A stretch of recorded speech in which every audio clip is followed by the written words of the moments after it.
Hello friends, welcome to Rashtram institute YouTube channel. Rashtram ಫೋಕಸ್ನಲ್ಲಿ ಇವತ್ತಿನ ಪ್ರಮುಖವಾದಂತಹ ಕರೆಂಟ್ ಅಫೇರ್ಸ್ ಟಾಪಿಕ್ಸ್ಗಳನ್ನು ಡಿಸ್ಕಸ್ ಮಾಡೋಣ. ಈಗ ನಾವು ಡಿಸ್ಕಸ್ ಮಾಡ್ತಾ ಇರುವಂತಹ ಕರೆಂಟ್ ಅಫೇರ್ಸ್ ಟಾಪಿಕ್ಸ್ಗಳ ನೋಟ್ಸ್ಗಳನ್ನು PDF ರೂಪದಲ್ಲಿ ಡೌನ್ಲೋಡ್ ಮಾಡ್ಕೋಬೇಕು ಅಂತಂದರೆ ರಾಷ್ಟ್ರಂ ಇನ್ಸ್ಟಿಟ್ಯೂಟ್ನ ಟೆಲಿಗ್ರಾಮ್ ಚಾನಲನ್ನು ಸಬ್ಸ್ಕ್ರೈಬ್ ಮಾಡಿ. ಡಿಸ್ಕ್ರಿಪ್ಷನ್ ಬಾಕ್ಸ್ನಲ್ಲಿ ಈ ಟೆಲಿಗ್ರಾಮ್ ಚಾನಲ್ನ ಲಿಂಕನ್ನು ನೀಡಲಾಗಿದೆ. ಇವತ್ತಿನ ಮೊದಲನೇ ಆರ್ಟಿಕಲ್ ಪ್ರಾಜೆಕ್ಟ್ 76 ಬಗ್ಗೆ ಇದೆ. ನಮ್ಮ ಭಾರತದಲ್ಲಿ ಈ ಯುದ್ಧ ಸಾಮಗ್ರಿಗಳು ಅಥವಾ ವೆಪನರಿ ಸಿಸ್ಟಮನ್ನು ಡೆವಲಪ್ ಮಾಡುವಂತಹ ನಿಟ್ಟಿನಲ್ಲಿ DRDO ಸಂಸ್ಥೆಯಿಂದ ಆಗಿರ್ಬೋದು ಅಥವಾ ಇತರ ಪ್ರಮುಖ ಸಂಸ್ಥೆಗಳ ಮೂಲಕ ಸಾಕಷ್ಟು ಮಹತ್ವವಾದಂತಹ ಅಭಿವೃದ್ಧಿಯನ್ನು ಅಥವಾ ಬೆಳವಣಿಗೆಗಳನ್ನು ಮಾಡಲಾಗ್ತಾ ಇದೆ. ಫಾರ್ ಎಕ್ಸಾಂಪಲ್, ಈ ಮಿಸೈಲ್ ಸಿಸ್ಟಮ್ಸ್ ಆಗಿರಬಹುದು ಅಥವಾ ಏರ್ಕ್ರಾಫ್ಟ್ ಕ್ಯಾರಿಯರ್ಸ್ ಆಗಿರಬಹುದು ಅಥವಾ ವಾರ್ಶಿಪ್ಸ್ಗಳಾಗಿರ್ಬೋದು, ಈ ರೀತಿಯಾಗಿ ಸಾಕಷ್ಟು ಪ್ರಮಾಣದ ಯುದ್ಧ ಸಾಮಗ್ರಿಗಳನ್ನು ಭಾರತದಲ್ಲಿ ಅಭಿವೃದ್ಧಿಪಡಿಸುವಂತಹ ಪ್ರಯತ್ನದ ಭಾಗವಾಗಿ ಇತ್ತೀಚೆಗೆ DRDO ಸಂಸ್ಥೆಯ ಮೂಲಕ, defence research and development organisation ಅನ್ನುವ ಈ ಸಂಸ್ಥೆಯ ಮೂಲಕ ಪ್ರಾಜೆಕ್ಟ್ 76 ಅನ್ನುವ ಈ ಒಂದು ಉಪಕ್ರಮವನ್ನು ಪ್ರಾರಂಭಿಸಲಾಗಿದೆ. ಇದರ ಮುಖ್ಯ ಉದ್ದೇಶ ಏನು ಅಂತಂದರೆ, ಈ ಕನ್ವೆನ್ಷನಲ್ ಸಬ್ಮರೀನ್ಸ್ಗಳನ್ನು ಭಾರತದಲ್ಲೇ ಡಿಸೈನ್ ಆ್ಯಂಡ್ ಡೆವಲಪ್ಮೆಂಟ್ ಮಾಡುವಂತಹ, ವಿನ್ಯಾಸ ಮತ್ತು ಅಭಿವೃದ್ಧಿ ಮಾಡುವಂತಹ ಒಂದು ಪ್ರೈಮರಿ ಸ್ಟಡಿಯನ್ನು ಈ ಒಂದು ಪ್ರಾಜೆಕ್ಟ್ನ ಅಡಿಯಲ್ಲಿ ಕೈಗೊಳ್ಳಲಾಗ್ತಾ ಇದೆ ಅಂತ ನ್ಯೂಸ್ನಲ್ಲಿ ಪಬ್ಲಿಷ್ ಆಗಿತ್ತು.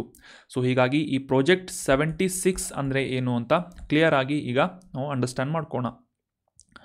ಆಗಲೇ ಡಿಸ್ಕಸ್ ಮಾಡಿದ ಹಾಗೆ ಈ ಯುದ್ಧ ನೌಕೆಗಳ ಒಂದು ಡಿಸೈನ್ ಆ್ಯಂಡ್ ಡೆವಲಪ್ಮೆಂಟ್ನ ಭಾಗವಾಗಿ ಭಾರತದಲ್ಲಿ ಈ ಕನ್ವೆನ್ಷನಲ್ ಅಥವಾ ಸಾಂಪ್ರದಾಯಿಕವಾದಂತಹ ಡೀಸೆಲ್ ಎಲೆಕ್ಟ್ರಿಕಲ್ ಜಲಾಂತರ್ಗಾಮಿ ನೌಕೆ ಅಥವಾ ಡೀಸೆಲ್ ಮತ್ತು ಈ ವಿದ್ಯುತ್ ಚಾಲಿತವಾದಂತಹ ಸಬ್ಮರೀನ್ಸ್ಗಳನ್ನು ಭಾರತದಲ್ಲೇ ಅಭಿವೃದ್ಧಿಪಡಿಸುವಂತಹ ಒಂದು ಮುಖ್ಯ ಉದ್ದೇಶವನ್ನು ಈ ಪ್ರಾಜೆಕ್ಟ್ 76 ಹೊಂದಿದೆ ಅಂತ ನಾವು ಅಂಡರ್ಸ್ಟ್ಯಾಂಡ್ ಮಾಡ್ಕೋಬೇಕು. 2028 ವೇಳೆಗೆ ಈ ಪ್ರಾಜೆಕ್ಟ್ 76ನ ಯೋಜನೆಯ ಅಡಿಯಲ್ಲಿ ಭಾರತದಲ್ಲಿ ಈ ಜಲಾಂತರ್ಗಾಮಿಗಳ ಡಿಸೈನನ್ನು ಅಥವಾ ಅದರ ವಿನ್ಯಾಸವನ್ನು, ಒಂದು ಪ್ರೋಟೋಟೈಪನ್ನು ಮಾಡುವಂತಹ ಮೊದಲ ಮಾದರಿಯನ್ನು ಅಭಿವೃದ್ಧಿಪಡಿಸುವಂತಹ ಉದ್ದೇಶವನ್ನು, ಗುರಿಯನ್ನು DRDO ಸಂಸ್ಥೆಯ ಮೂಲಕ ಹೊಂದಲಾಗಿದೆ ಅಂತ ನಾವು ಅಂಡರ್ಸ್ಟ್ಯಾಂಡ್ ಮಾಡ್ಕೋಬೇಕು. ಸೊ ಭಾರತದಲ್ಲಿ ಈಗ ಸದ್ಯಕ್ಕೆ ಸುಮಾರು 16 ಸಬ್ಮರೀನ್ಸ್ಗಳಿದ್ದು ಇವುಗಳನ್ನು ಮುಖ್ಯವಾಗಿ ಫ್ರಾನ್ಸ್ ದೇಶ ಆಗಿರ್ಬೋದು, ರಷ್ಯಾ ಆಗಿರ್ಬೋದು, ಜರ್ಮನಿ, ಈ ರೀತಿಯಾದಂತಹ ಪ್ರಮುಖ ಇತರ ಹೊರ ರಾಷ್ಟ್ರಗಳಿಂದ ಆಮದು ಮಾಡಿಕೊಳ್ಳಲಾಗ್ತಾ ಇದೆ. ಸೊ ಈ ಒಂದು ಆಮದು ಮಾಡಿಕೊಳ್ಳುವಂತಹ ಭಾರತದ ಈ ಇತರ ರಾಷ್ಟ್ರಗಳ ಮೇಲೆ ಇರುವಂತಹ ಅವಲಂಬನೆಯನ್ನು ಕಡಿಮೆ ಮಾಡುವಂತಹ ಉದ್ದೇಶವನ್ನು ಕೂಡ ಈ ಪ್ರಾಜೆಕ್ಟ್ 76 ಹೊಂದಿದೆ.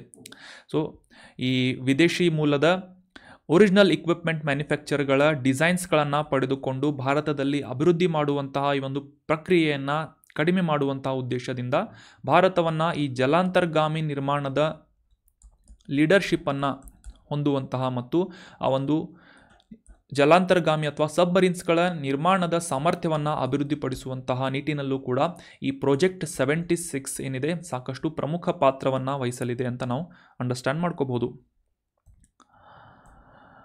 ಲಾಸ್ಟ್ ಸೆಷನ್ನಲ್ಲಿ ಈ ಮನಿ ಲಾಂಡ್ರಿಂಗ್ ಕಾಯ್ದೆಯನ್ನು ಭಾರತದಲ್ಲಿ ಸಂಸತ್ತಿನ ಮೂಲಕ ಯಾವ ವರ್ಷದಲ್ಲಿ ಅಂಗೀಕರಿಸಲಾಗಿತ್ತು ಅಂತ ಪ್ರಶ್ನೆಯನ್ನು ಕೇಳಲಾಗಿತ್ತು. ಸೊ ಈ ಕಾಯ್ದೆಯನ್ನು ಜಾರಿಗೊಳಿಸಿದಂತಹ ವರ್ಷವನ್ನು ಗುರುತಿಸಬೇಕಾಗಿತ್ತು. ಆಪ್ಷನ್ 1 1999, ಆಪ್ಷನ್ 2 2002, ಆಪ್ಷನ್ 3 2005 ಅಥವಾ ಆಪ್ಷನ್ 4 2009 ಅಂತ ನೀಡಲಾಗಿತ್ತು. ಸೊ ಸರಿಯಾದ ಉತ್ತರ ಏನು ಅಂತಂದರೆ ಆಪ್ಷನ್ 2. ಭಾರತದಲ್ಲಿ 2002ನೇ ಇಸವಿಯಲ್ಲಿ prevention of money laundering act ಅಥವಾ ಈ ಮನಿ ಲಾಂಡ್ರಿಂಗ್ ಕಾಯ್ದೆಯನ್ನು ಸಂಸತ್ತಿನ ಮೂಲಕ ಅಂಗೀಕರಿಸಲಾಗಿತ್ತು ಅನ್ನೋದು ಸರಿಯಾದಂಥ ಆನ್ಸರ್ ಆಗುತ್ತೆ. 2002 prevention of money laundering act. Money laundering ಅಂದರೆ ನಾವು ರೀಸೆಂಟಾಗಿ ಇದರ ಬಗ್ಗೆ ಕಾನ್ಸೆಪ್ಟನ್ನು ಅಂಡರ್ಸ್ಟ್ಯಾಂಡ್ ಮಾಡ್ಕೊಂಡಿದ್ವಿ. ಎಕನಾಮಿಗೆ ರಿಲೇಟ್ ಆದಂತಹ ವೆರಿ ಇಂಪಾರ್ಟೆಂಟ್ ಆದಂತಹ ಟಾಪಿಕ್ ಆಗುತ್ತೆ ಇದು. ಮನಿ ಲಾಂಡ್ರಿಂಗ್ ಅಂತಂದರೆ ಈ ಬ್ಲ್ಯಾಕ್ ಮನಿಯನ್ನು ವೈಟ್ ಮನಿಯಾಗಿ ಕನ್ವರ್ಟ್ ಮಾಡುವಂತಹ, ಅಕ್ರಮವಾಗಿ ಹಣವನ್ನು ಸಂಪಾದಿಸಿದಂತಹ ಅದರ ಮೂಲವನ್ನು, ಆ ಹಣದ ಮೂಲವನ್ನು ಮರೆಮಾಚುವುದರ ಮೂಲಕ ಸರ್ಕಾರದಿಂದ ಅಥವಾ ಈ ಏಜೆನ್ಸಿಗಳ ಮೂಲಕ, ಸರ್ಕಾರಿ ಏಜೆನ್ಸಿಗಳ ಮೂಲಕ ಅದರ ಒಂದು ಮಾನಿಟರಿಂಗ್ ಮಾಡುವುದನ್ನು ತಪ್ಪಿಸಿಕೊಳ್ಳುವಂತಹ ಒಂದು ಅಕ್ರಮವಾದಂತಹ ಪ್ರಕ್ರಿಯೆಯನ್ನು ಅಥವಾ ಅಪರಾಧವನ್ನು ಮನಿ ಲಾಂಡ್ರಿಂಗ್ ಅಂತ ಕರೀತಾರೆ. ಸಿಂಪಲ್ಲಾಗಿ ನೆನ್ಪಿಟ್ಕೊಳ್ಳೋದಾದರೆ ಈ ಬ್ಲ್ಯಾಕ್ ಮನಿಯನ್ನು ವೈಟ್ ಮನಿಯಾಗಿ ಕನ್ವರ್ಟ್ ಮಾಡುವಂತಹ ಒಂದು ಅಕ್ರಮವಾದಂತಹ ಪ್ರಕ್ರಿಯೆಯನ್ನು ಮನಿ ಲಾಂಡ್ರಿಂಗ್ ಅಂತ ಕರೀತಾರೆ. ಸೊ ಈ ರೀತಿಯಾದಂತಹ ಮನಿ ಲಾಂಡ್ರಿಂಗ್ ಅಪರಾಧವನ್ನು ಪತ್ತೆ ಹಚ್ಚಿ ತಡೆಗಟ್ಟುವಂತಹ ನಿಟ್ಟಿನಲ್ಲಿ ಭಾರತದಲ್ಲಿ 2002ನೇ ಇಸವಿಯಲ್ಲಿ ಈ ಮನಿ ಲಾಂಡ್ರಿಂಗ್ ಆ್ಯಕ್ಟ್ ಅಥವಾ prevention of money laundering act ಅನ್ನುವ ಕಾಯ್ದೆಯನ್ನು ಜಾರಿಗೊಳಿಸಲಾಗುತ್ತೆ ನಮ್ಮ ಸಂಸತ್ತಿನ ಮೂಲಕ. ಸೊ ಇದರ ಮೂಲಕ ಅಪರಾಧಿಗಳ ಆಸ್ತಿಯನ್ನು ಮುಟ್ಟುಗೋಲು ಹಾಕುವುದಾಗಿರ್ಬೋದು ಅಥವಾ ಕ್ರಿಮಿನಲ್ ಅಪರಾಧದ ಅಡಿಯಲ್ಲಿ ಅವರನ್ನು ಬಂಧಿಸುವುದಾಗಿರ್ಬೋದು, ಈ ರೀತಿಯಾದಂತಹ ಒಂದು ಕಾನೂನಿನ ಚೌಕಟ್ಟನ್ನು ರೂಪಿಸುವುದರ ಮೂಲಕ ಈ ಪ್ರಿವೆನ್ಷನ್ ಆಫ್ ಮನಿ ಲಾಂಡ್ರಿಂಗ್ ಆ್ಯಕ್ಟನ್ನು ಜಾರಿಗೊಳಿಸಲಾಗಿತ್ತು. 2002 ಅಂತ ಆನ್ಸರ್ ಮಾಡಿ ಕಮೆಂಟ್ ಮಾಡಿದಂತಹ ಎಲ್ಲ ಸ್ಟೂಡೆಂಟ್ಸ್ಗಳಿಗೂ ಕೂಡ congratulations and very well done. ಇದೇ ರೀತಿಯಾಗಿ ಡಿಸ್ಕಷನ್ನಲ್ಲಿ ಭಾಗವಹಿಸ್ತಾ ಇರಿ. ನಿಮ್ಮ ಆನ್ಸರ್ಗಳನ್ನು ಮತ್ತು ನಿಮ್ಮ ಅನಿಸಿಕೆಗಳನ್ನು ಕಮೆಂಟ್ ಮಾಡ್ತಾ ಇರಿ. ಕಾಂಟೆಂಟನ್ನು ನಿಮ್ಮ ಎಲ್ಲ ಫ್ರೆಂಡ್ಸ್ಗಳ ಜೊತೆ ಶೇರ್ ಮಾಡ್ತಾ ಇರಿ ಅಂತ ಹೇಳ್ತಾ ಇವತ್ತಿನ ಪ್ರಶ್ನೆ ಏನು ಅಂತ ನೋಡೋಣ. ಆನ್ಸರ್ ಮಾಡೋಕ್ಕೆ ಟ್ರೈ ಮಾಡಿ. ಈ ಕೆಳಗಿನ ಯಾವ ಭಾರತೀಯ ಸಂಸ್ಥೆಯು ಅಟಲ್ ಇನ್ನೋವೇಷನ್ ಮಿಷನ್ ಅನ್ನುವ ಉಪಕ್ರಮವನ್ನು ಪ್ರಾರಂಭಿಸಿದೆ ಅಂತ ಪ್ರಶ್ನೆ ಇದೆ.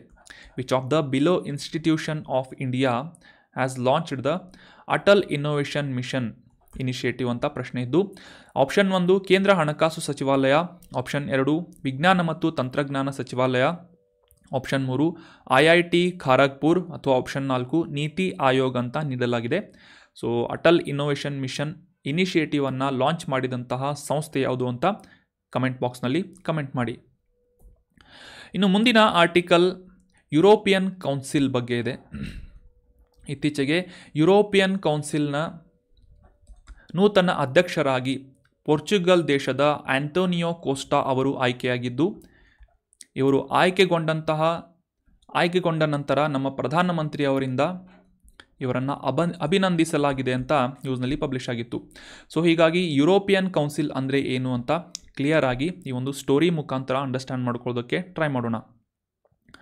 ಯುರೋಪಿಯನ್ ರಾಷ್ಟ್ರಗಳಲ್ಲಿ ಪರಸ್ಪರ ತಾವು ಎದುರಿಸ್ತಾ ಇರುವಂತಹ ಸಮಸ್ಯೆಗಳನ್ನು ಬಗೆಹರಿಸುವಂತಹ ನಿಟ್ಟಿನಲ್ಲಿ ಮತ್ತು ಆ ಒಂದು ಪರಸ್ಪರ ರಾಷ್ಟ್ರಗಳ ಉತ್ತಮ ಬಾಂಧವ್ಯವನ್ನು ಬೆಳೆಸುವಂತಹ ನಿಟ್ಟಿನಲ್ಲಿ ಮತ್ತು ಒಂದು ಆರ್ಥಿಕಾಭಿವೃದ್ಧಿಯನ್ನು ಹೊಂದುವಂತಹ ಉದ್ದೇಶದಿಂದ ಯುರೋಪಿಯನ್ ಯೂನಿಯನ್ ಅನ್ನುವ ಒಕ್ಕೂಟವನ್ನು ಸ್ಥಾಪನೆ ಮಾಡಬೇಕು ಅಂತ 1973ನೇ ಇಸವಿಯಲ್ಲಿ ಒಂದು ಅನೌಪಚಾರಿಕವಾದಂತಹ ಅನ್ಆಫಿಷಿಯಲ್ ಆದಂತಹ ಒಂದು ಮೀಟಿಂಗನ್ನು ನಡೆಸಲಾಗುತ್ತೆ. ಆ ಒಂದು ಪ್ಲ್ಯಾಟ್ಫಾರ್ಮ್ ಮುಖಾಂತರ 1974 ಇದು. ಸೊ 1974ರಲ್ಲಿ ಒಂದು ಅನೌಪಚಾರಿಕವಾದಂತಹ ಮೀಟಿಂಗನ್ನು ನಡೆಸಲಾಗುತ್ತೆ. ಸೊ ಈ ಒಂದು ಮೀಟಿಂಗ್ನ ಫಲವಾಗಿ, ಈ ಒಂದು ಸಭೆಯ ಫಲವಾಗಿ 1993ನೇ ಇಸವಿ ನವೆಂಬರ್ 1ನೇ ತಾರೀಕಿನಂದು ಈ ನೆದರ್ಲ್ಯಾಂಡ್ನ ಮಾಸ್ಟ್ರಿಚ್ ಅನ್ನುವ ಒಂದು ಸ್ಥಳದಲ್ಲಿ ಈ ಯುರೋಪಿಯನ್ ಯೂನಿಯನ್ನ ಫೌಂಡಿಂಗ್ ಮೆಂಬರ್ಸ್ಗಳ ಮೂಲಕ, ಸದಸ್ಯ ರಾಷ್ಟ್ರಗಳ ಮೂಲಕ ಯುರೋಪಿಯನ್ ಯೂನಿಯನ್ ಅಥವಾ ಯುರೋಪಿಯನ್ ಒಕ್ಕೂಟವನ್ನು ಸ್ಥಾಪನೆ ಮಾಡಲಾಗುತ್ತೆ. ಸೊ ಈ ಯುರೋಪಿಯನ್ ಯೂನಿಯನ್ನ ಅಥವಾ ಈ ಒಂದು ಒಕ್ಕೂಟದ ಆಫಿಷಿಯಲ್ ಆದಂತಹ ಅಂದರೆ ಅಧಿಕೃತವಾದಂತಹ ರಾಜಕೀಯ ಮಾರ್ಗಸೂಚಿಗಳನ್ನು ನಿರ್ಧಾರ ಮಾಡುವಂತಹ ಒಂದು ವೇದಿಕೆಯಾಗಿ, ಒಂದು ಔಪಚಾರಿಕ ಪ್ಲ್ಯಾಟ್ಫಾರ್ಮ್ ಆಗಿ ಯುರೋಪಿಯನ್ ಕೌನ್ಸಿಲನ್ನು ರೂಪಿಸಲಾಗುತ್ತದೆ. ಅಂದರೆ ಯುರೋಪಿಯನ್ ಯೂನಿಯನ್ನ ಆಪರೇಟ್ ಮಾಡುವಂತಹ ಉದ್ದೇಶದಿಂದ ಯುರೋಪಿಯನ್ ಕೌನ್ಸಿಲ್ ಕೆಲಸವನ್ನು ಮಾಡ್ತಾ ಇದೆ ಅಂತ ನಾವು ಸಿಂಪಲ್ಲಾಗಿ ಅಂಡರ್ಸ್ಟ್ಯಾಂಡ್ ಮಾಡ್ಕೋಬೋದು. ಸೊ ಇದರ ಮುಖ್ಯ ಕಚೇರಿಯಲ್ಲಿದೆ ಅಂತಂದರೆ ಬೆಲ್ಜಿಯಂ ದೇಶದ ಬ್ರಸೆಲ್ಸ್ ಅನ್ನುವ ನಗರದಲ್ಲಿ ಯುರೋಪಿಯನ್ ಕೌನ್ಸಿಲ್ನ ಮುಖ್ಯ ಕಚೇರಿ ಲೊಕೇಟ್ ಆಗಿದೆ. ಸದ್ಯಕ್ಕೆ ಯುರೋಪಿಯನ್ ಯೂನಿಯನ್ನ 27 ಸದಸ್ಯ ರಾಷ್ಟ್ರಗಳು ಮತ್ತು ಆ ರಾಷ್ಟ್ರಗಳ ಮುಖ್ಯಸ್ಥರು ಈ ಯುರೋಪಿಯನ್ ಕೌನ್ಸಿಲ್ನ ಅಧ್ಯಕ್ಷರು ಇತ್ತೀಚೆಗೆ ಆಯ್ಕೆಗೊಂಡಂತಹ ಯಾರು, ಆಂಟೋನಿಯೋ ಕೋಸ್ಟಾ ಅಂತ.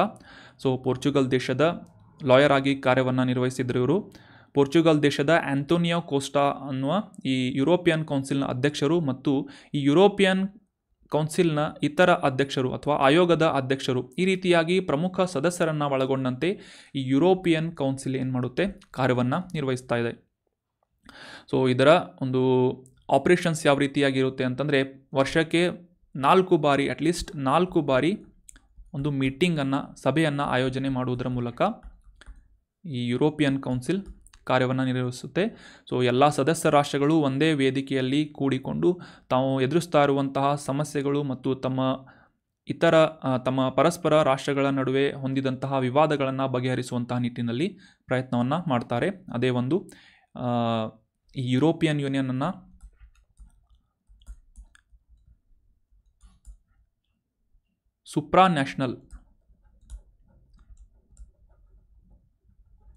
ಸುಪ್ರಾನ್ಯಾಷನಲ್ ಪೊಲಿಟಿಕಲ್ ಎಂಟಿಟಿ ಅಂತ ಕೂಡ ಕರೀತಾರೆ.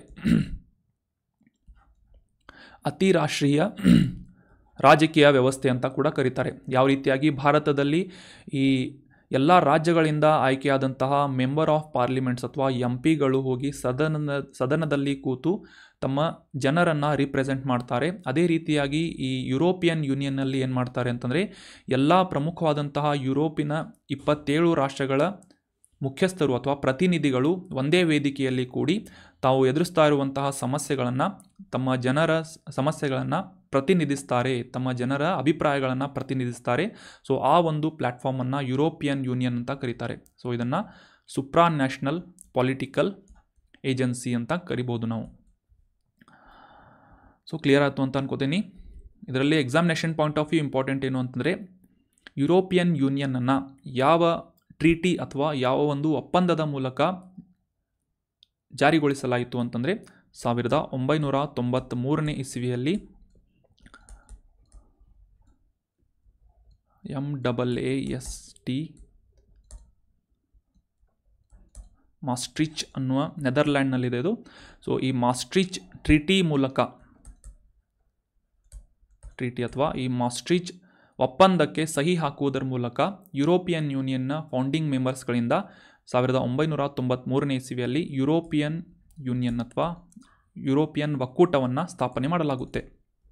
ಸೊ ಇದು examination point of view important ಆಗುತ್ತೆ. ಇತ್ತೀಚೆಗೆ ಯುರೋಪಿಯನ್ ಕೌನ್ಸಿಲ್ನ ಮುಖ್ಯಸ್ಥರಾಗಿ ಆಯ್ಕೆಗೊಂಡಂತಹ ವ್ಯಕ್ತಿ ಯಾರು ಅಂತಂದರೆ ಪೋರ್ಚುಗಲ್ ದೇಶದ ಆಂಟೋನಿಯೋ ಕೋಸ್ಟಾ ಆಗಿದ್ದಾರೆ. ಮುಂದಿನ ಆರ್ಟಿಕಲ್ ಸೈಬರ್ ಕ್ರೈಮ್ ಕುರಿತಾದಂತಹ ಒಂದು ಇಂಪಾರ್ಟೆಂಟ್ ಆರ್ಟಿಕಲ್ ಆಗಿದ್ದು, ಇತ್ತೀಚೆಗೆ ಸ್ನೋ ಬ್ಲೈಂಡ್ ಅನ್ನುವ ಮಾಲ್ವೇರ್ ಸಾಕಷ್ಟು ಪ್ರಚಲಿತದಲ್ಲಿದೆ. ಸ್ನೋ ಬ್ಲೈಂಡ್ ಅನ್ನುವ ಮಾಲ್ವೇರ್ ಅನ್ನೋದು ಕೂಡ ಒಂದು ಸಾಫ್ಟ್ವೇರ್ ಆಗಿದ್ದು, ಇದನ್ನು ಕೆಲವೊಂದಿಷ್ಟು ಅಪರಾಧಗಳನ್ನು ಕೈಗೊಳ್ಳುವಂತಹ ನಿಟ್ಟಿನಲ್ಲಿ ಈ ಮಾಲ್ವೇರ್ ಸಾಫ್ಟ್ವೇರ್ಸ್ಗಳನ್ನು ಬಳಸಲಾಗುತ್ತೆ. ಸೊ ಯಾವ ರೀತಿ ಅಂತ ಈ ಒಂದು ಆರ್ಟಿಕಲ್ನಲ್ಲಿ ಅಂಡರ್ಸ್ಟ್ಯಾಂಡ್ ಮಾಡ್ಕೋಣ. ಈ ಆಂಡ್ರಾಯ್ಡ್ ಆಪ್ರೇಟಿಂಗ್ ಸಿಸ್ಟಮ್ ನಿಮಗೆಲ್ಲ ಗೊತ್ತಿರ್ಬೋದು, ಮೊಬೈಲ್ನಲ್ಲಿ ಆಂಡ್ರಾಯ್ಡ್ ಆಪ್ರೇಟಿಂಗ್ ಸಿಸ್ಟಮ್ ಇರುತ್ತೆ. ಸೊ ಆಂಡ್ರಾಯ್ಡ್ ಆಪ್ರೇಟಿಂಗ್ ಸಿಸ್ಟಮನ್ನು ಬಳಕೆ ಮಾಡುವಂತಹ ಬಳಕೆದಾರರ ಮೂಲಕ ಈ ಬ್ಯಾಂಕಿಂಗ್ ಸಿಸ್ಟಮ್ನಲ್ಲಿ ಇದ್ದಂತಹ ಪ್ರಮುಖವಾದಂತಹ ಡೇಟಾವನ್ನು, ಮಾಹಿತಿಯನ್ನು ಕದಿಯುವಂತಹ ಒಂದು ಪ್ರಕ್ರಿಯೆಯನ್ನು ನಡೆಸಲಾಗ್ತಾ ಇದೆ. ಸೊ ಆ ಒಂದು ಮಾಲ್ವೇರನ್ನು ಸ್ನೋ ಬ್ಲೈಂಡ್ ಮಾಲ್ವೇರ್ ಅಂತ ಕರೀತಾ ಇದ್ದಾರೆ. ಈ ಸ್ನೋ ಬ್ಲೈಂಡ್ ಮಾಲ್ವೇರ್ ಅಂತಂದರೆ ಏನು ಅಂತಂದರೆ, ಈ ಆಂಡ್ರಾಯ್ಡ್ ಆಪರೇಟಿಂಗ್ ಸಿಸ್ಟಮ್ನ ಮೂಲಕ ಅಥವಾ ಅಪ್ಲಿಕೇಶನ್ಸ್ಗಳ ಮೂಲಕ ಬ್ಯಾಂಕಿಂಗ್ ಸಿಸ್ಟಮ್ ಅಥವಾ ಬ್ಯಾಂಕ್ಗಳು ಹೊಂದಿರುವಂತಹ ಆ್ಯಂಟಿ ಟ್ಯಾಂಪರ್ ಸೆಕ್ಯುರಿಟಿ ಸಿಸ್ಟಮನ್ನು ಬೈಪಾಸ್ ಮಾಡುವುದರ ಮೂಲಕ ಗೌಪ್ಯವಾಗಿ ಬ್ಯಾಂಕ್ಗಳು ಮೇಂಟೈನ್ ಮಾಡುವಂತಹ ಈ ಬ್ಯಾಂಕಿಂಗ್ ಸಂಬಂಧಿಸಿದಂತಹ ಮಾಹಿತಿಗಳನ್ನು, ಡೇಟಾವನ್ನು ಕದಿಯುವಂತಹ ಉದ್ದೇಶದಿಂದ ಈ ಒಂದು ಮಾಲ್ವೇರ್ ಸಾಫ್ಟ್ವೇರನ್ನು ಬಳಸ್ತಾ ಇದ್ದಾರೆ. ಸೊ ಆ ಒಂದು ಸೈಬರ್ ಕ್ರೈಮನ್ನು ಸ್ನೋ ಬ್ಲೈಂಡ್ ಮಾಲ್ವೇರ್ ಅಂತ ನಾವು ಅಂಡರ್ಸ್ಟ್ಯಾಂಡ್ ಮಾಡ್ಕೋಬೋದು. ಸೊ ವೆರಿ ಇಂಪಾರ್ಟೆಂಟ್, ನೋಟ್ ಮಾಡಿಟ್ಕೊಳ್ಳಿ. Snow blind malware is related to stealing of banking data. ಇಷ್ಟು ಸಿಂಪಲ್ ಆಗಿ ನೆನ್ಪಿಟ್ಕೊಂಡ್ರೆ ಸಾಕು. ಇನ್ನು 2024ರ ಒಲಿಂಪಿಕ್ಸನ್ನು ಪ್ಯಾರಿಸ್ನಲ್ಲಿ ಆಯೋಜನೆ ಮಾಡಲಾಗ್ತಾ ಇದೆ. ಸೊ 100 ವರ್ಷಗಳ ನಂತರ ಪ್ಯಾರಿಸ್ನಲ್ಲಿ 2ನೇ ಬಾರಿಗೆ ಈ ಒಲಿಂಪಿಕ್ ಕ್ರೀಡಾಕೂಟಗಳು ನಡೀತಾ ಇವೆ. ಸೊ ಇದೇ ಒಂದು ಸಂದರ್ಭದಲ್ಲಿ ನಮ್ಮ ಭಾರತದ ಒಲಿಂಪಿಕ್ ಗೋಲ್ಡ್ ಮೆಡಲಿಸ್ಟ್ ಆದಂತಹ ನೀರಜ್ ಚೋಪ್ರಾ ಅವರು ಈ ಪ್ಯಾರಿಸ್ ಒಲಿಂಪಿಕ್ ಕ್ರೀಡಾಕೂಟದಲ್ಲಿ ಭಾಗವಹಿಸ್ತಾ ಇರುವಂತಹ 28 ಕ್ರೀಡಾಳುಗಳ ಅಥವಾ ಸ್ಪರ್ಧಿಗಳ ಅಥ್ಲೆಟ್ಸ್ಗಳ ಕಾಂಟಿಂಜೆಂಟನ್ನು ಅಥವಾ ತಂಡವನ್ನು ಮುಂದುವರಿಸ್ತಾ ಇದ್ದಾರೆ ಅಥವಾ ಲೀಡ್ ಮಾಡ್ತಾ ಇದ್ದಾರೆ ಅಂತ ನ್ಯೂಸ್ನಲ್ಲಿ ಪಬ್ಲಿಷ್ ಆಗಿತ್ತು. ಇದರಲ್ಲಿ 17 ಜನ ಪುರುಷರು ಮತ್ತು 11 ಜನ ಮಹಿಳೆಯರು ಭಾಗವಹಿಸ್ತಾ ಇದ್ದು, ಸೊ ಈ ಒಂದು ಸ್ಕ್ವಾಡನ್ನು ಅಥವಾ ಈ ಒಂದು ಕಾಂಟಿಂಜೆಂಟನ್ನು ನೀರಜ್ ಚೋಪ್ರಾ ಅವರು ಲೀಡ್ ಮಾಡ್ತಾ ಇದ್ದಾರೆ ಅಂತ ನ್ಯೂಸ್ನಲ್ಲಿ ಪಬ್ಲಿಷ್ ಆಗಿತ್ತು. ಸೊ ನೆನ್ಪಿಟ್ಕೊಳ್ಳಿ, 2024ರ ಈ ಒಲಿಂಪಿಕ್ ಕ್ರೀಡಾಕೂಟಗಳು ಪ್ಯಾರಿಸ್ನಲ್ಲಿ ಜುಲೈ 26ನೇ ತಾರೀಕಿನಿಂದ ಪ್ರಾರಂಭವಾಗಲಿವೆ. ಇನ್ನು ಜುಲೈ 5ನೇ ತಾರೀಕಿನ ಮಹತ್ವ ಏನು ಅಂತ ನ್ಯೂಸ್ನಲ್ಲಿ ಮೆನ್ಷನ್ ಮಾಡಲಾಗಿತ್ತು. ಫಿಸಿಕ್ಸ್ನ ಪಿತಾಮಹ ಅಂತ ಕೂಡ ಕರೀತಾರೆ ಅವ್ರನ್ನ.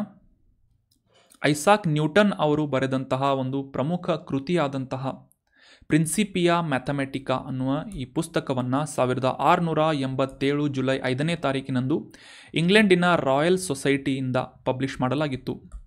ಇದರಲ್ಲಿ ಮುಖ್ಯವಾಗಿ ನ್ಯೂಟನ್ನ ಚಲನೆ ಮತ್ತು ಸಾರ್ವತ್ರಿಕ ಗುರುತ್ವಾಕರ್ಷಣ ನಿಯಮಗಳ ಕುರಿತಾದಂತಹ ಸಾಕಷ್ಟು ಮಹತ್ವವಾದಂತಹ ಮಾಹಿತಿಯನ್ನು ಮೆನ್ಷನ್ ಮಾಡಲಾಗಿದ್ದು, ಈ ಗಣಿತ ಮತ್ತು ತರ್ಕ, ಮ್ಯಾಥಮೆಟಿಕ್ಸ್ ಮತ್ತು ಲಾಜಿಕ್ಗಳ ಒಂದು ರಿಲೇಷನ್ಸ್ಗಳನ್ನು ಸಾಕಷ್ಟು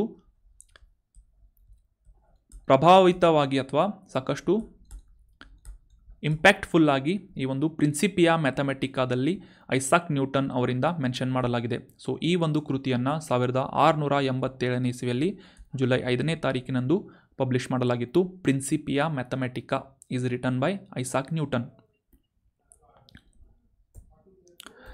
so that was all about today's articles friends. ಈಗ ಡಿಸ್ಕಸ್ ಮಾಡಲಾದಂಥ ಆರ್ಟಿಕಲ್ಸ್ಗೆ ರೆಲೆವೆಂಟ್ ಆದಂತಹ ಕೆಲವೊಂದಿಷ್ಟು ಇಂಪಾರ್ಟೆಂಟ್ ಪ್ರಶ್ನೆಗಳನ್ನು ರಿವೈಸ್ ಮಾಡ್ಕೋಣ. ಮೊದಲನೇ ರಿವಿಷನ್ ಪ್ರಶ್ನೆ ಏನು ಅಂತಂದರೆ, ಈ ಭದ್ರತಾ ಕ್ಷೇತ್ರದಲ್ಲಿ ಪ್ರಾಜೆಕ್ಟ್ 76 ಈ ಕೆಳಗಿನ ಯಾವ ಸಾಧನಗಳ ಅಭಿವೃದ್ಧಿಗೆ ಸಂಬಂಧಪಟ್ಟಿದೆ ಅಂತ ಪ್ರಶ್ನೆ ಇದೆ. ಆಪ್ಷನ್ 1 ಜಲಾಂತರ್ಗಾಮಿ ನೌಕೆಗಳು, ಆಪ್ಷನ್ 2 ವಿಮಾನವಾಹಕ ನೌಕೆಗಳು, ಆಪ್ಷನ್ 3 ಟಾರ್ಪಿಡೋಗಳು, ಅಥವಾ ಆಪ್ಷನ್ 4 ಲೈಟ್ ಕಾಂಬ್ಯಾಟ್ ಏರ್ಕ್ರಾಫ್ಟ್ ಅಥವಾ ಲಘು ಯುದ್ಧ ವಿಮಾನಗಳು ಅಂತ ಇದೆ. ಸೊ ಸರಿಯಾದ ಉತ್ತರ ಏನು ಅಂತಂದರೆ ಸಬ್ಮರೀನ್ಸ್. ಆಪ್ಷನ್ 1 ಈ ಕನ್ವೆನ್ಷನಲ್ ಸಬ್ಮರೀನ್ಸ್, ಎಲೆಕ್ಟ್ರಿಕಲ್ ಡೀಸೆಲ್ ಸಬ್ಮರೀನ್ಸ್ಗಳನ್ನು ಅಭಿವೃದ್ಧಿಪಡಿಸುವಂತಹ ನಿಟ್ಟಿನಲ್ಲಿ ಅದರ ವಿನ್ಯಾಸ ಮತ್ತು ಅದರ ಅಭಿವೃದ್ಧಿಪಡಿಸುವಂತಹ ಉದ್ದೇಶದಿಂದ DRDO defence research and development organisation ಮೂಲಕ ಪ್ರಾಜೆಕ್ಟ್ 76 ಪ್ರಾರಂಭ ಮಾಡಲಾಗಿದೆ ಅಂತ ನಾವು ಅಂಡರ್ಸ್ಟ್ಯಾಂಡ್ ಮಾಡ್ಕೋಬೇಕು. So project 76 is related to design and development of submarines in India. Diesel ಮತ್ತು ವಿದ್ಯುತ್ತಿನ ಚಾಲಿತವಾದಂತಹ ಸಬ್ಮರೀನ್ಸ್ಗಳನ್ನು ಭಾರತದಲ್ಲಿ ಅಭಿವೃದ್ಧಿಪಡಿಸುವಂತಹ ಉದ್ದೇಶವನ್ನು ಪ್ರಾಜೆಕ್ಟ್ 76 ಹೊಂದಿದೆ. ಇದು DRDOದ ಒಂದು ಪ್ರಮುಖ ಯೋಜನೆಯಾಗಿದೆ ಅಂತ ನಾವು ಅಂಡರ್ಸ್ಟ್ಯಾಂಡ್ ಮಾಡ್ಕೋಬೇಕು. ಮುಂದಿನ ರಿವಿಷನ್ ಪ್ರಶ್ನೆ, ಮಾಸ್ಟ್ರಿಚ್ ಒಪ್ಪಂದ ಅಥವಾ ಮಾಸ್ಟ್ರಿಚ್ ಟ್ರೀಟಿ ಈ ಕೆಳಗಿನ ಯಾವ ವಿಷಯಕ್ಕೆ ಸಂಬಂಧಿಸಿದೆ ಅಂತ ಪ್ರಶ್ನೆ ಇದೆ. ಆಪ್ಷನ್ 1 ನ್ಯಾಟೋ ಮಿತ್ರ ರಾಷ್ಟ್ರಗಳನ್ನು ರಚಿಸುವುದು, ಆಪ್ಷನ್ 2 ಯುರೋಪಿಯನ್ ಒಕ್ಕೂಟವನ್ನು ಸ್ಥಾಪಿಸುವುದು, ಆಪ್ಷನ್ 3 ಅಂತರ್ ಸರ್ಕಾರಿ ಸೈಬರ್ ಭದ್ರತೆ, inter governmental cyber security, option 4 ಪರಿಸರ ಸಂರಕ್ಷಣಾ ನೀತಿಯನ್ನು ರೂಪಿಸುವುದು, ಎನ್ವೈರ್ಮೆಂಟಲ್ ಪ್ರೊಟೆಕ್ಷನ್ ಪಾಲಿಸಿಯನ್ನು ಫಾರ್ಮೇಷನ್ ಮಾಡುವುದು ಅಂತ 4 ಆಪ್ಷನ್ಸ್ಗಳನ್ನು ನೀಡಲಾಗಿದೆ. ಸೊ ಸರಿಯಾದ ಉತ್ತರ ಏನು ಅಂತಂದರೆ 1993ನೇ ಇಸವಿಯಲ್ಲಿ ನೆದರ್ಲ್ಯಾಂಡ್ನ ಮಾಸ್ಟ್ರಿಚ್ ಅನ್ನುವ ಸ್ಥಳದಲ್ಲಿ ಒಂದು ಒಪ್ಪಂದವನ್ನು ಮಾಡುವುದರ ಮೂಲಕ ಯುರೋಪಿಯನ್ ಯೂನಿಯನ್ನ ಫೌಂಡಿಂಗ್ ಮೆಂಬರ್ಸ್ಗಳು ಯುರೋಪಿಯನ್ ಒಕ್ಕೂಟವನ್ನು ಸ್ಥಾಪಿಸಿದ್ರು ಅನ್ನೋದು ಸರಿಯಾದಂಥ ಆನ್ಸರ್ ಆಗುತ್ತೆ. So in order to establish European union in 1993 the Maastricht treaty has happened.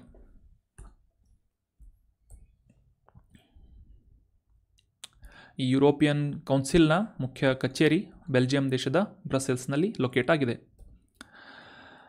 ಇತ್ತೀಚೆಗೆ ಈ ಆಂಟೋನಿಯೋ ಕೋಸ್ಟಾ ಅವರು ಈ ಯುರೋಪಿಯನ್ ಕೌನ್ಸಿಲ್ನ ಅಧ್ಯಕ್ಷರಾಗಿ ಆಯ್ಕೆಗೊಂಡಿದ್ದಾರೆ ಅಂತ ನಾವು ಅಂಡರ್ಸ್ಟ್ಯಾಂಡ್ ಮಾಡ್ಕೋಬೋದು. ಮುಂದಿನ ರಿವಿಷನ್ ಪ್ರಶ್ನೆ, ಸ್ನೋ ಬ್ಲೈಂಡ್ ಮಾಲ್ವೇರ್ ಈ ಕೆಳಗಿನ ಯಾವ ವಿಷಯಕ್ಕೆ ಸಂಬಂಧಿಸಿದೆ ಅಂತ ಪ್ರಶ್ನೆ ಇದೆ.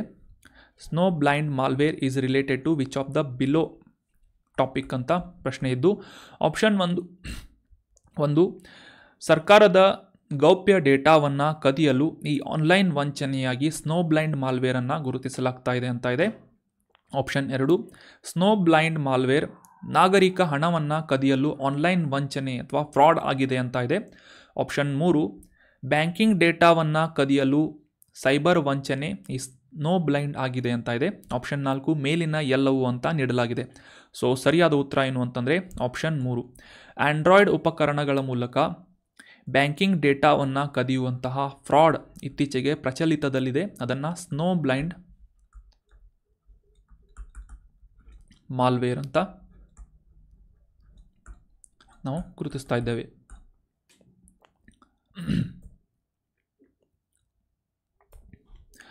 ಮುಂದಿನ ರಿವಿಷನ್ ಪ್ರಶ್ನೆ, 2024ರ ಒಲಿಂಪಿಕ್ ಕ್ರೀಡಾಕೂಟವನ್ನು ಈ ಕೆಳಗಿನ ಯಾವ ಸ್ಥಳದಲ್ಲಿ ಆಯೋಜನೆ ಮಾಡಲಾಗ್ತಾ ಇದೆ ಅಂತ ಪ್ರಶ್ನೆ ಇದೆ.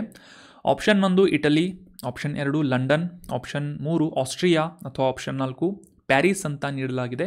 ಸೊ ಸರಿಯಾದ ಉತ್ತರ ಫ್ರಾನ್ಸ್ ದೇಶದ ಪ್ಯಾರಿಸ್ನಲ್ಲಿ 2024ರ ಒಲಿಂಪಿಕ್ ಕ್ರೀಡಾಕೂಟವನ್ನು ಆಯೋಜನೆ ಮಾಡಲಾಗ್ತಾ ಇದೆ ಅನ್ನೋದು ಸರಿಯಾದಂಥ ಆನ್ಸರ್ ಆಗುತ್ತೆ.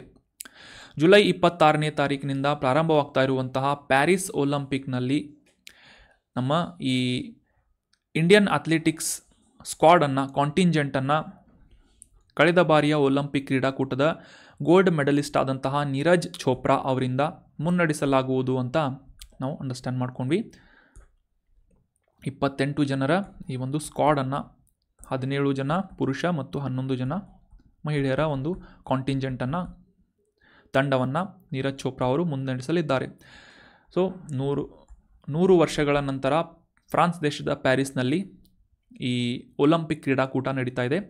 1924ರಲ್ಲಿ ಮೊದಲ ಬಾರಿಗೆ ಒಲಿಂಪಿಕ್ ಕ್ರೀಡಾಕೂಟಗಳು ಪ್ಯಾರಿಸ್ನಲ್ಲಿ ಆಯೋಜನೆಗೊಂಡಿದ್ವು. So that was all about today's discussion friends. ಈ ಕಾಂಟೆಂಟನ್ನು ನಿಮ್ಮ ಎಲ್ಲ ಫ್ರೆಂಡ್ಸ್ಗಳ ಜೊತೆ ಶೇರ್ ಮಾಡಿ ಡಿಸ್ಕಷನ್ನಲ್ಲಿ ಕೇಳಲಾದಂಥ ಪ್ರಶ್ನೆಗೆ ಸರಿಯಾಗಿ ಆನ್ಸರ್ ಮಾಡೋಕ್ಕೆ ಟ್ರೈ ಮಾಡಿ. Thank you so much for joining the discussion. Have an awesome day.